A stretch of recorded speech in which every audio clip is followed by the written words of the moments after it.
يقول من تولأ فأسبغ الوضوء فغسل يديه ووجهه ومسح على رأسه وأذنيه.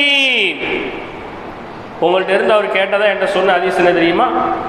ஒரு ஆள் நல்ல ஒழு செய்கிறாரு, முகங்களை கழுகுறாரு, கைய கழுவுறாரு, காத மசகு செய்யறாரு, தலைக்கு மசகு செய்யறாரு, தன் உடல் உறுப்புகள் மொத்தத்தையும் நல்ல சுத்தமான முறையில பர்வையும் பேணி சுன்னத்தையும் பேணி ஒருவர் ஒது செய்து விட்டார்.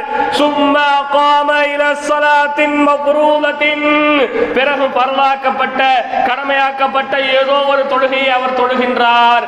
அப்படி தொழுது விட்டால் கஃபரல்லாஹு லஹு ஃபீ ذلكல் யௌமி, அன்றைய நாள் முழுக்க அவர் செய்த பாவங்களை அல்லாஹ் மன்னிக்கின்றானாமே. அப்படி நீங்க ஒரு ஆள்கிட்ட ஒரு ஹதீஸ ரசூலுல்லாஹ்ட்ட இருந்து சொன்னதாக நீங்க சொன்னீங்களே,